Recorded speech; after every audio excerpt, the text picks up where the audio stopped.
I'm Victoria, welcome to my channel. If you don't count my 2023 tier ranking video that I did kind of recently, then it has been months and months and months since my last wrap up. So today we are doing my February wrap up. February was an interesting month for me because I feel like I actually read a little bit less than is normal for me, and I don't know if I was putting more effort into the books that I picked out or if I just got lucky, but the ones that I did read, I ended up really enjoying all of them and like loving most of them. I read 5 books in the month of February, and then I do have a few DNFs that I'll tell you guys about, but that's actually a mixture from February and January just because there's not a lot, I guess, to talk about there.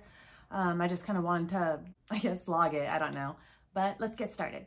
The first book that I read in February was The Final Empire by Brandon Sanderson. That's the first book in the Mistborn trilogy era 1, but I guess nowadays they just call it Mistborn. I think people were like confusing the names and calling the first book by the name of the series, and I guess in the new editions they just started calling it Mistborn. But yeah, I was not surprised to see that I ended up loving this book. I've read a few Brandon Sanderson books. Even though his stuff has been kind of hit or miss for me, there's like specific vibes, I guess, that I feel like he does really well for me. And so Warbreaker, and I kind of had a hunch that Mistborn would fall in line with that, and I was right. I had such an amazing time. So if you don't know, this book is about this guy named Kelsier, and he is like a very talented thief until after one job he ends up getting caught and gets sent to like the worst prison in the kingdom. So while he's in prison, he ends up awakening as what is called a Mistborn and ends up escaping and forms this elaborate plan for like a new job and hires on like the best thieves, or like just kind of like the underground that also have magical abilities, and they're gonna take on this crazy job, but he knows that he needs one more person in order to complete it. And this is when he finds Vin, an orphan girl who does not realize she has been using magic of her own. And it's like a very much a found family thing, and it's very high stakes because the target of this new job is the basically like divinely invincible Lord Ruler, and it basically seems like an impossible job. But the way Brandon Sanderson went about like having the characters find ways to get things done that they need done without it seeming like too far of a stretch, he just does a really good job at like making it seem, I guess, logical to me. Like I could see things going that way or see how the characters came up with that mindset, I guess. And so I had a really good time with that. I will say with Vin, I think it's just train. I think we're in the clear. So I will say with Vin, I think it's just that she's so young that sometimes she annoyed me, honestly. Not too bad. Definitely not anywhere near the level of like how Yumi in Yumi and the Nightmare Painter did. She was pretty annoying for me, but it was just a couple times here and there I'd be like, ugh, but then, you know, I'm pretty sure she was like 16, maybe she was a little bit older, I can't remember, but she was young. And I read a lot of YA, so like I guess I'm kind of used to being in the headspace of a teenager in the books I read, but I guess I just wasn't expecting it in an adult fantasy, although I think sometimes Mistborn is advertised as YA, I'm not sure, but I think I just wasn't expecting it, so it threw me off here and there. But overall, I still enjoyed her character and loved the book as a whole. And he definitely, Brandon Sanderson, definitely had his thing in there where he just, what do they call it? Like Sanderlynch or whatever, where once you get to that end chunk, things just start snowballing and it's just like, whoa. And so I was having a great time. And I also loved how in the book they have these like journal entries.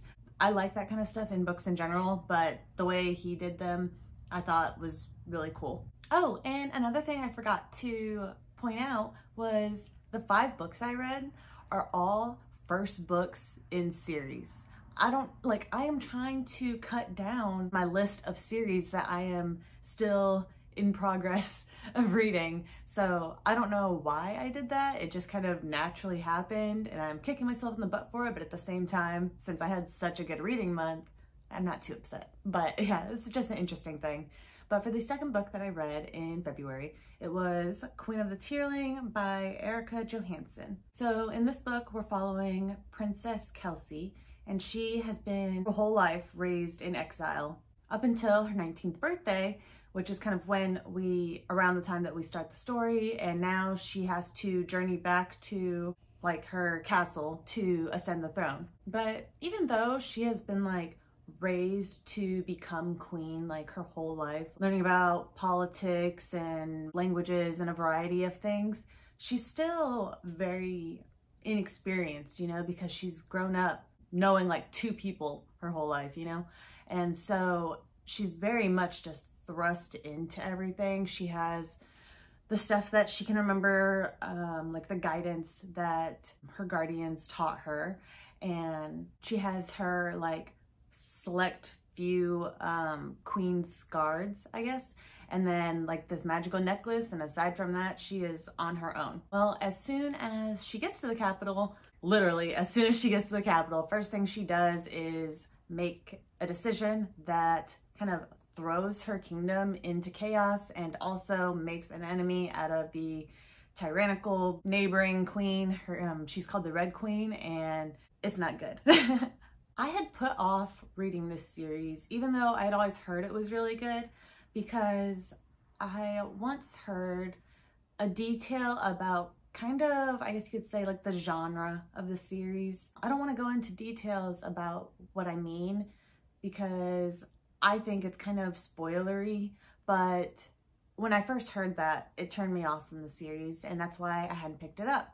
However, like one of my favorite series ever, when I think about it, actually ended up having the same kind of genre bending thing going on. And so once I realized that, I was like, oh, so maybe that isn't such a big deal for me. And so I was like, okay, since people love this series, I'm gonna give it a shot. And I'm so glad I did. I thought this was really, really good. I love like political things and characters having to struggle to make the right choice while like holding personal values while also having to look at like a bigger picture of like their kingdom and things like that. I find that kind of stuff so interesting, and at least based off the first book, this series seems like it's doing that really well. I also really like the main character in this series because she's like the plain Jane bookish character, but that isn't so much like her being like the whole I'm not like other girls thing as it is something that was like imposed on her somewhat, and so she just kind of developed from those things. And so she still, you know, will have some stereotypically feminine interests and everything. And I found that to be an understandable and kind of semi-relatable aspect to her being like the whole different type character, you know? So it made it to where I could enjoy it without it being like, I don't know, cliche, I guess. I will say the world building right now is slightly confusing to me, but it's not like they have given out answers and they just don't fit together or make sense to me. I think it's like intentionally we've learned some things, but not enough to really get the full picture. And I'm okay with that. It's just left me a little bit confused about some aspects. But overall, completely love this book so much. The characters, the writing style, the world, like all of it's great. The politics, you know? So very excited to read the second one in this series. The next book I read in February is The Grace of Kings by Ken Liu. I cannot believe I actually have read this book. So I have read like some epic fantasy, but I definitely am not like only reading epic fantasy all the time. I read a lot of YA and like smaller stuff and everything, and I had put off reading this book because it is freaking huge and I was intimidated, but finally got around to it. I really enjoyed it. It was different from what I expected. It is fantasy, but don't, I guess in my opinion, go into it like expecting magic. Like, it's not like a fantastical type of fantasy. There's like deities and stuff, and it's like the people of this world, it kind of feels like they're just chess pieces. And so that's kind of the fantasy aspect. But aside from that, it's really just more of a political fantasy, like drama. It's a different world, but there are, you know, our world inspirations and stuff, and of like the cultures and things. Yeah, so just all that to say, don't expect like people having magic powers and stuff like that. Oh, and I did not say, the series name is The Dandelion Dynasty. So in this big book, we follow the lives of two main characters. Their names are Kunigaru and Mata Zindu. And so we're following their lives as it leads both of them to rebelling against their tyrant emperor. So Kuni is a bandit, and personality-wise, he is one of those people that can just like make friends with everybody he meets. I know some people like that. It's insane. They just like walk up to a stranger and make a conversation, and then they're like your best friend. He's like that. And Mata is the son of a deposed duke, I think. Yeah, duke. And he very much sees the world in like black and white, like right and wrong, and he has a very strong sense of what is honorable. And so they're like complete opposites personality wise. He's very like, I don't know, has like a stick up his butt, but is very loyal too. So they're kind of like opposites in a lot of ways, but end up becoming the most unlikely of best friends. However, because this book does follow years of time, they eventually end up coming apart because they end up leading separate factions. And so they go from being unlikely best friends to like direct rivals. And it is a very, I don't know how to explain like my emotions with this story. Sometimes it felt like kind of anticlimactic in some ways. I think maybe it was the writing style, I'm not sure. But I love Kuni, and seeing his life made this book. Mata, like, I didn't hate him or anything, but he definitely did not have the impact on me that Kuni did. I loved seeing Kuni's life, but also watching him develop as a person. And so by about probably halfway through the book, I was like really rooting for him, I guess. One thing I really liked about this book was because of the way it's set up, you really get to see how an event like starts a chain of events, and how like some random action of maybe someone completely unrelated can like form to affect this other thing over here. And so it's like really big picture, I guess. And I found that really interesting, but also added some emotional aspect, because then you have like certain feelings about a character, but then like certain actions like make you struggle with that, but you can like understand, but it's still not okay. You know, there's just like different things that go into everything. I don't know if that made any sense. So love this. I am a little bit nervous for the second book. I'm excited to pick it up. However, something about this series, I feel like there is a stronger chance with this series versus like the other two that I've talked about so far. The second book not maintaining my interest. I'm not sure why. It might have to do with that, I don't know if pacing, but like that whole anticlimactic feel, something with the writing style just kind of, like there's not necessarily like a full climax feeling to the book. Like you're just reading about life, I guess. So it's not like there's a climax to it. It's just, this is life, you know? And I think that might make interest derail a little bit, if that makes any sense, but we'll just have to see. Next, I read Wild Magic by Tamora Pierce. This is the first book in her Immortals series, and this series also takes place in Tortall, the same world as the Lioness Quartet that I read. And I enjoyed this book. I'm going to pick up the second one. This is the only one I read in February where I'm not 100% sure that it's gonna be like a, yes, I want to read the whole series type of situation, you know? We'll just have to see. However, even like this series maintained the atmosphere or like vibes, I guess, that Tamora Pierce had in the Lioness Quartet, where it just has like a very classic kind of heartwarming, cozy type vibe, and it's very like animal oriented, so that might have also added to it. So I felt good reading it. But the description on this book is very direct and to the point, and it's not very long. So I think I'm just gonna read this to you because this is one of those things that I don't know if I could find a better way to just explain it to you. So it says, young Dane's knack with horses gets her a job helping the royal horse mistress drive a herd of ponies toward Tortall. Soon it becomes clear that Dane's talent, as much as she just struggles to hide it, is downright magical. Horses and other animals not only obey, but listen to her words. Dane, though, will have to learn to trust humans before she can come to terms with her powers, her past, and herself.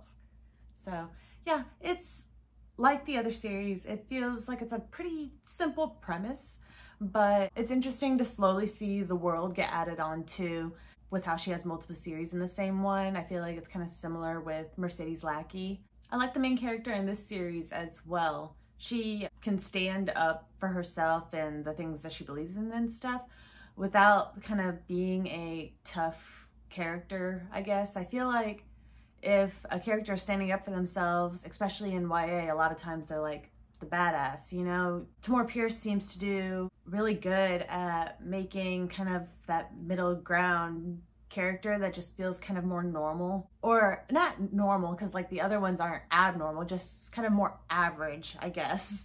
So like it feels like a everyday person to me, and I really like that. So I'm definitely gonna continue.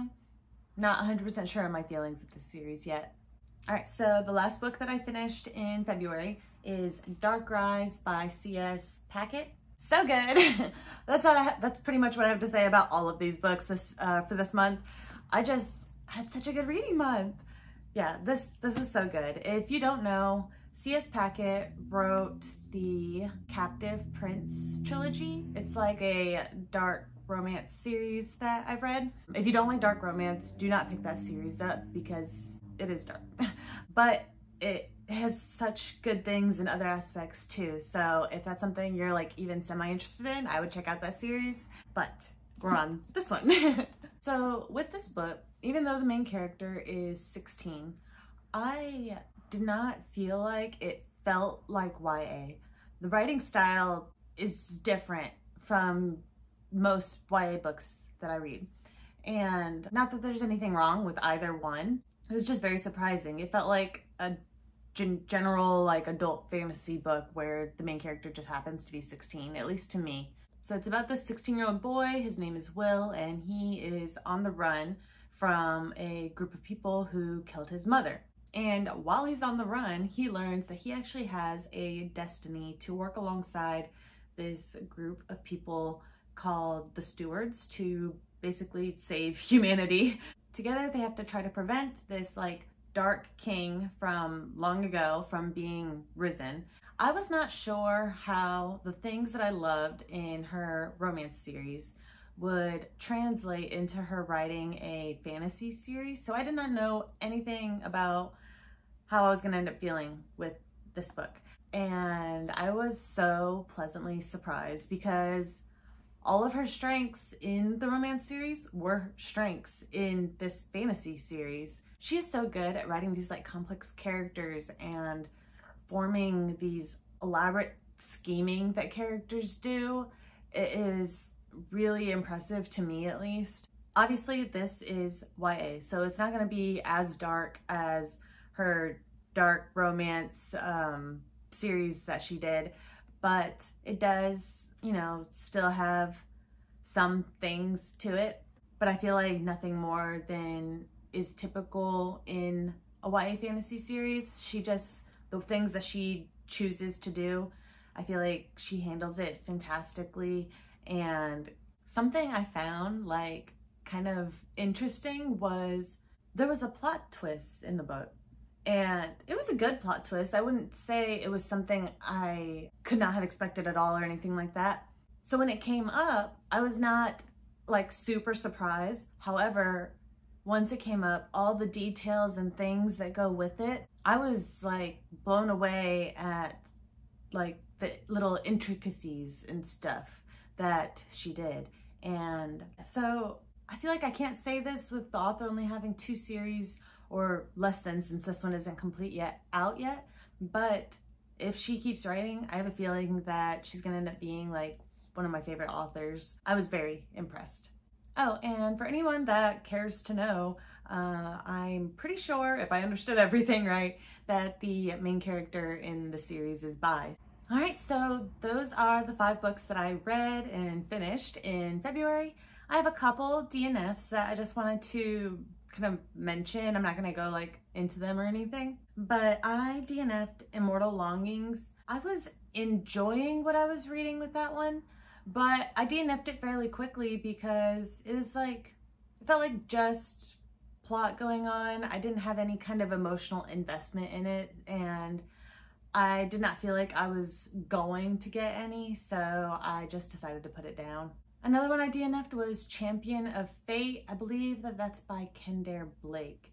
And I DNF'd that one. I think it was the setting. I don't know 100%. It was just something about the world. I think I liked the character and the like plot line of what was going on, but I was not immersed at all, and I think it had to do with the setting. It just wasn't meshing right with me for some reason. But lastly, I DNF'd Cinder by, oh, what's her name? But I've tried quite a few different things from this author. I was really sad that I ended up not loving this. It wasn't bad by any means. I think it felt a little young. I don't know, it just wasn't working for me. But I was disappointed because I also DNF'd Heartless. And so I was really hoping that I would like this, but I did end up loving Renegades. I picked up the first book in that series and loved it, and I do plan to continue. But I guess because I had already picked up Renegades and I knew that I liked that, I was hoping to find more things from this author that I would enjoy. But so far, that seems to be the only series she's written that I have really liked. So it's kind of disappointing. But yeah, so that's the end of my February wrap up. Real quick, what do you guys think of this wingback chair? I ended up with this just for free, and so I figured I would try it out for the videos and see, is it too like big and like in your face, I guess? Because I also have an office chair, like a simple office chair that I could switch to sitting in for videos. Just let me know what you guys think. But thank you guys so much for watching. Have a great day. Bye.